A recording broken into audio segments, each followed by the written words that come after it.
Cent Podcast. Okay, and we're live.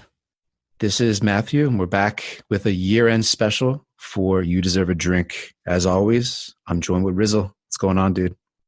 We did it, man. We made it to the very end of the year and are wrapping things up even on the holiday break and everything. So been loving doing this, man. I'm excited to do this sort of year-end episode. Likewise. So, I mean, there's probably a lot of places to start. I just think it would be nice to review like what's happened on Scent in broad strokes over the last year. Is that okay? Absolutely, man. Your perspective is obviously different than mine on different ends of things. So yeah, I'd love to hear from your end, sort of your overview. Cool. So obviously there's a lot that's happened on Scent. We grew about like 700% from the beginning of the year until now in terms of users. That's awesome. There's some real bright spots that I hope will grow into 2020. There's some really interesting musicians that were starting to do their thing. DJ Lethal Skills, as any listener of You Deserve a Drink will hear in our intro and outro. They're trying to really do some interesting things in the blockchain space with music. I hope to see more experiments from people like him. I know Connie put out an awesome post with some of their music. One of their new goals in 2020 is to do more music in the blockchain space. So music in general is a really interesting thing. I feel like if there's more of that on Scent, that's great for people. We saw some nice early signals there. Obviously, we can't talk about Scent without talking about Joel and from blockchain to Netflix. He gained a huge audience on Scent, a lot of fans. And I feel like what he did, what Remedu did, Easy and Crypto, Chachi as well. With the video, I hope that with what we're going to unroll feature-wise on Scent in the future in 2020 will help more creators like in that video sphere really start to create a lot more interesting content. And when it comes to crypto and writing, we pretty much got everyone on board. We have folks like Evan Von Ness, Brian Flynn, Peter Pan, Austin Griffith, Mackie, of course. Pretty much everyone but Vitalik jumped on by the half-year mark in 2019. So that was really cool to see. Hopefully our new incentive mechanism will get those folks back and start creating and sharing more content there. That's always something that's really exciting. But I mean, if we would look at 2019 and we try to highlight two of the dominant themes, crypto art and VR and crypto voxels, those are the two bright lights, I think, of the past year. And I mean, there's a whole list of names we can go through. I think like back in the early part of the year, obviously Connie was leading the way, but folks like Clay Cal 303 were sharing the art early on, just doing things for the community that I thought were really exciting. Gold Key, No Shot, I remember. Neil Yadav, Mighty Moose, Easy and Crypto doing his thing early in the day. And then Blackbox.art, Lazarus2571, Max Osiris, Michelle Simpson, Matthias C., Stina Jones, and LibT, WG Neats, all hopping on board doing their thing. And it's so awesome to see all this amazingly, like aesthetically beautiful art being shared on Scent, and not just on Scent, but over in CryptoVoxels and VR. So like people like Conlin and Skeeny and Piendex and No Shot with his quests and all the wearables that were being created, and Puffin contributing to all the different initiatives and events that were popping up over there. It was just so awesome to see. But yeah, I mean, those are the bright spots on Scent. I feel like what was happening on Scent was a beautiful microcosm of what was happening in the broader crypto sphere. I mean, you know what I mean? Yeah, I joined Scent like right before the big swing into crypto art. So I got a taste of like all of the people you mentioned in the beginning who were big contributors then, and then some of them took some breaks or distanced themselves once the big swing into crypto art happened. But I feel like it's amazing to think right now, like, in a couple days, a piece of crypto art in 2019 will never be made again. Like there's a finite amount of 2019 crypto art. And I honestly feel like this will be looked back on as like the golden age of crypto art, the big startup, the incubation period. And to, have been a part of it and have had a front row seat and seen the role that Scent has played and all these artists, who have come together on Scent and sprung up their own communities, like communities within communities, and working together outside of the platform and everything, has been really an amazing thing to see blossom over time rapidly. And I feel like 2020, everything changes, and we can get into, in a minute what we think the direction is going or whatever. But I'm super bullish on this whole space in general. So I really think, like, as we had said in the previous podcast, like the days of this like close knit community where we're all in these like, fun loving bidding wars for the benefit of each other or whatever are super numbered as, the space continues to grow. So, 2019, spending so much time on this platform, building the relationships that I've built, all the people you shouted out, has been so much fun, man. You had posted on your Christmas post or whatever, and I just responded to you, man. This has been a really fun year to be a part of this whole space and this whole community, and the positive energy and the encouragement and collaboration, I feel like has pushed everyone's boundaries a little bit. A lot of these artists are experimenting with things they haven't experimented before and testing their own artistic limits. Good things come out of collaborations. And I feel like anytime you're pushing your boundaries and you're testing new waters, it's, a positive thing for growth overall. And I think the landscape changes in 2020 drastically. Like by the end of 2020, I think everything looks different. So, the fact that we're able to sort of tie up 2019 with a nice bow and say, this has been so awesome, the community is so dope, and to have been a part of it has really been a blessing. So yeah, got a lot of love for 2019 Scent for sure. For sure. Digital fist bump to you, bro. I mean, it was awesome to be able to yeah, man. do this with you.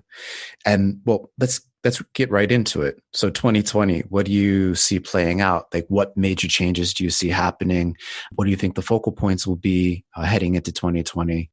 Well, I think the space in general and Scent are like, it's slightly two different conversations. With Scent, it's hard to know what's going to happen. I feel like no matter what new changes you roll out, some people will love it and some people will be pissed. So there's going to be some sort of like cultural shift at some point on Scent, based around those changes. I think the crypto art community will maintain itself in some form, no matter what. And I think that space is only going to continue to grow. I think 2020 is the year, man. I've been involved in the crypto scene for a very long time, and I feel like the rocket has been ready to take off for a while now. And I think, paired with the Bitcoin halving that's happening in 2020, I know that's not like, Ethereum, but it does have a direct effect on the market and the hype around the market. I feel like this is the year, man. I'm super, super bullish on this whole space, not just crypto art, but the concept of like verifiable ownership on the blockchain is a game changer. And, we saw the article about Nike a couple weeks ago. And dude, if this space extends into like physical commodities and like collectibles and shit, like I hope Ethereum's blockchain is like primed for the flood that it's going to undergo, because it's going to be 10 times worse than the CryptoKitties, debacle or whatever. I think if they can refine this concept and everything and physical commodities start jumping on board, crypto art and NFTs aside, the whole thing is going to explode. Possibly literally. I think OpenSea server will explode at some point because of the traffic that they're going to get, or they're going to get acquired by like a much larger company sometime in 2020, because I think you're going to see real big money flowing into the space. There was some post on Scent a couple weeks ago, and it was talking about someone who has been minting their favorite artist's artwork with their permission. And as soon as I saw that was being allowed, like in general, I'm like, dude, this is a game changer. Once people find out that they can basically be like agents for artists or something, like the real big estates, the real big money is going to start to flow in. And for better or for worse, I feel like the artists and the platforms that aren't like already firmly established are going to get dusted. There's going to be too much flowing into this space. Going to be, you know, more exchanges opening like OpenSea that are either going to, you know, do the higher end or do the sketchy end of the tokenized things that are out there. And so, you know, how my biggest gripe with any expanding space is like when it gets flooded with shit. And I think we've like really just scratched the surface of like the big money coming in, and when the real big money comes in, then the shit really starts to flood everywhere. So I think it's a good thing. You know, obviously for the people who are firmly established, who already have their fan bases and everything, for the marketplaces that are set for big volume, you know, I think it'll be good. But I think by the end of 2020 or so, when the dust has settled, the landscape will look drastically different with a lot more money flying around, which will be good if you make it through, and bad if you know, didn't get your ticket on the train early enough. What do you think? I'm largely, I think, on your side. I wrote about this the other day in my 2020 predictions, but I feel like 2020 is going to be the year of the NFT. And that includes crypto art as much as it, like any other crypto collectible or game piece, anything like that. I feel like 2019, everything was dark. Everything was negative. DeFi was kind of a bright spot, but I just feel like that's so unapproachable for most people. Most people can't identify with investing and like making compound interest. Like it's beyond them. It's not like super interesting. But crypto art, game pieces that you actually own, that digital ownership component that you mentioned, that's something that is pretty readily understandable. And I think that in 2020, if enough companies or enough artists start to come on board, if more whales start to come into the space, and if more like game makers start to have bigger announcements that they're going to have some sort of crypto tie-in, and the players are going to be able to actually own some of these pieces, I mean, whatever that means in that gaming context, oh my God. And then add on top of that, like if companies like Nike actually are able to tokenize their offline, like the real world products in a way that makes sense, oh my God, more regular people are going to be onboarded to crypto than like we probably would have ever imagined in 2020. And they're going to be onboarded into the NFT, crypto collectible, crypto art space. And once they're in there, they're going to be able to see what's next to them. So if they come in for the like digital shoes, they'll be like, oh, what's this crypto art thing? If they come in for the games, oh, what's this crypto collectible thing? You know what I mean? And then they're going to come across the platforms like OpenSea and then Super Rare are going to be two of the biggest beneficiaries. Sites like Maker's Place, Known Origin, the other marketplaces, they'll have like runoff effects, but oh my God, Super Rare and OpenSea are going to be two of the biggest winners. And hopefully Cent will be well positioned to be a place where everyone can start talking about all of that shit on Cent in a community that's like ready made to listen and respond and provide guidance and things like that to the newcomers, and getting more money into the space, more liquidity and having higher and increased exchanges. Oh my God. Like if that flywheel starts to turn, everything that you could imagine could happen will begin to happen. I think the next most logical place for that spillover to occur would be in VR, in crypto voxels, where people would then be able to go in and see that there is a place where they can show off some of their digital goods that they've started to collect and buy. They're going to see like a whole new space where they can start to do things that they haven't even thought of. So like, I think one of the trends that I thought was really interesting this year were all the events that we started to see pop off in crypto voxels. Your birthday, the virtual reality extension of the LA crypto art show Meetup, right? The Mintbase December Advent Calendar NFT giveaway. Those sort of events, they're just scratching the surface, I think, of what is possible in VR. Yeah. And I think in 2020, we're going to start to see some more native level events start to happen.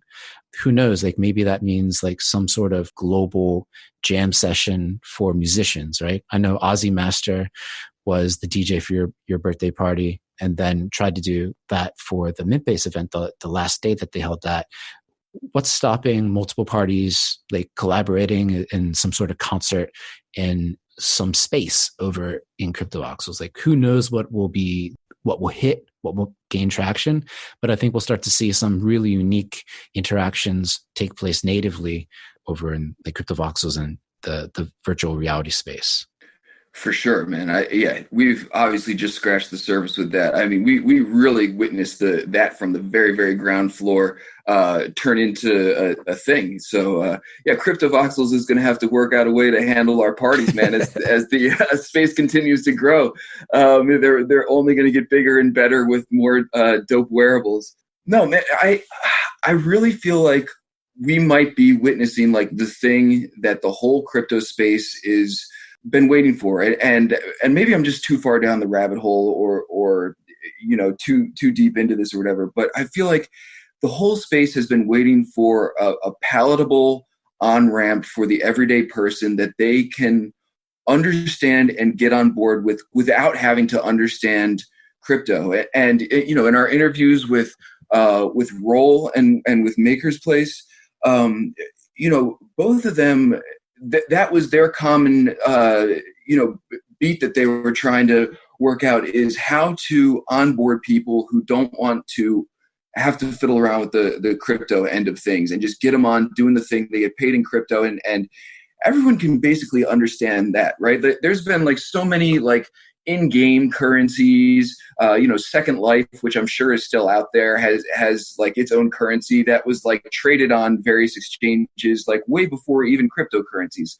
So, I feel like people can wrap their head around that concept. And now we're finally starting to see things that people can identify with the benefits of the crypto space without having to understand the jargon and the idiosyncrasies and everything. So coming into the video game space, the collectible space, this may be it, man. This may really be what like allows crypto to turn the corner, as long as they can respond to the demand as it increases. But like I said, man, I'm super, super bullish on this. I feel like this may be the thing, because I honestly, I'm pretty well versed in this space, and I can't think of any like other tangible on-ramp for someone who doesn't understand crypto. And, this may be the thing, man. And to be here on the ground floor and to have been a part of it has been so much fun. And yeah, man, our podcasts are going to be different by this time next year. That's for sure. 100%. But I mean, again, like to your point, the scaling constraints that we saw back in 2017 and early 2018 with CryptoKitties, like hopefully all these layer 2 solutions, they really start to pay dividends. Hopefully these projects have invested in those ancillary infrastructures for their products, so that if there's any like extra load, they can use those layer 2 like state channels or payment channels. But I think next to that is probably social money. Potentially. Do you see someone like Connie, do you think Q is going to explode in 2020 and the Hue whales are going to make bank? Or do you think that social money is going to kind of fade into the background for 2020 and stay low key as other creators come on board and people try to figure out if that has any legs or if there's any there? What do you think about social money in 2020? I think it will only become more of a thing as time goes on. I mean, this is like basically what every store does with their like rewards benefits, right? They're just sort of like all able to be exchanged for each other and Ethereum at the end of the day. That's like the big difference. So I think it'll totally be a thing. The monetization of it is going through sort of a clunky period right now. There's the values are swinging wildly. You can exchange one for lots of another. So it's going to take a while to like really find the balance and for people to figure out the best way to utilize it properly. But I don't see any of this going anywhere, like unless there's some sort of catastrophe. Connie's one of these people who he's so deeply entrenched in this whole space that, he's going to win out in 2020 because he's so relevant and is constantly in people's faces and innovating and everything. So the social currency is cool. I feel like that's behind the crypto art scene in terms of like finding its legs and figuring out the best way to utilize it and value it appropriately and everything. Dude, I have a connection at Ernst and Young, and the one thing that also happened this week that made me feel super bullish about this whole space is that they're having a live webcast for retired partners that's all about the blockchain and the benefits of the blockchain. And when big companies are doing stuff like that specifically for like the old people to understand things, we're like finally really like working our way up the food chain to the like we've reached the end of the road when we're trying to explain it to them, right? Like we've finally gotten most of the people on board. But when you're trying to explain to some of your biggest influencers, and inviting them to this webcast that's just for them to understand the benefits of blockchain and digital technology and everything, that doesn't happen unless people are very serious that this space is here to stay. So it's only getting better from here, man. Oh, for sure. But I mean, there's a lot of positives going for 2020. I see a lot of bright spots, but I do see some headwinds. I know we've been seeing some news lately of, like, for example, Apple literally telling Coinbase Wallet, saying, hey, you got to get rid of the whole dApp browser. I don't know if you have Coinbase Wallet or even if you have an Apple iOS phone. But if you have an iOS phone, like, you can't go into Coinbase Wallet anymore via the browser because they've deemed that just in total violation of the terms and conditions. So they're effectively turning those dApp browsers just into like simple ETH wallets. So they're making people go through basically desktop, relegating all the use of Web3 to desktop with the extensions and things like that. I feel like a lot of sites, if they don't have Fortmatic integrated, like on their mobile web experience, then it's like people just simply won't be able to interact on the mobile. They'll have to go to desktop, which is like a huge bummer. And then I know Google, up until this point, they've been pretty chill about enforcing anything negative against the space. But MetaMask mobile browser was just like cut out at the knees over the weekend. For some reason, whatever algorithm they used to scan the apps and things like that, they were flagged initially for providing a service that allowed people to mine, which totally just, you can't mine anything with MetaMask mobile. Anyway, they got flagged, and then MetaMask appealed, and their appeal got rejected, which sucks. So like no new users are able to download the MetaMask mobile app, which is a shame because MetaMask mobile was like a million times better than MetaMask extension on the desktop. Like, it was a slick product.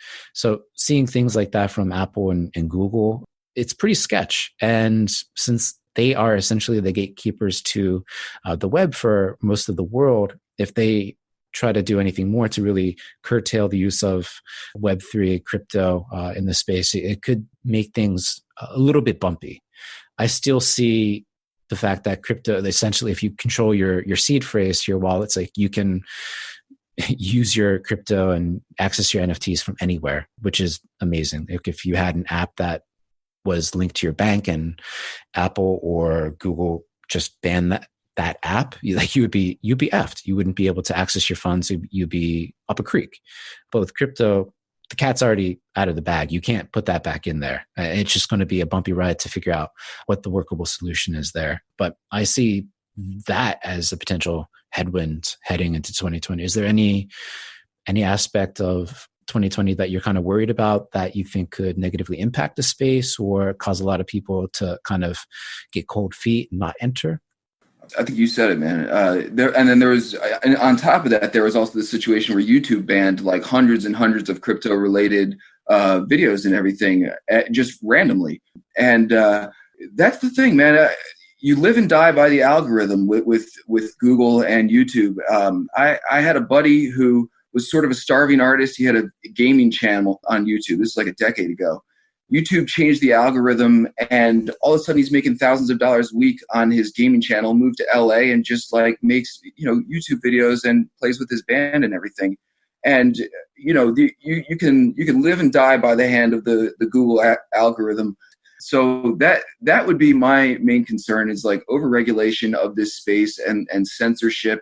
At the end of the day, I feel like you said, the cat's out of the bag. Is it just going to be a shorter or longer road to get to the inevitable end result or whatever.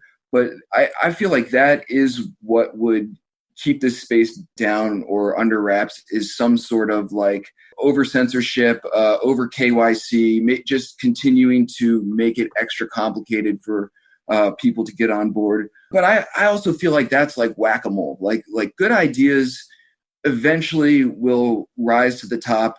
I mean, that's the beautiful thing about the internet and social media and viral marketing and everything, is that like good concepts, I feel like with enough effort behind them, eventually become known. So, but I feel like it farthers the need for, crypto to have its own native shit. Stuff like that, I feel like needs to be inherent in this space. Otherwise, you're always going to be living and dying by someone else's algorithm. And that's just like the way it is right now. And that needs to change.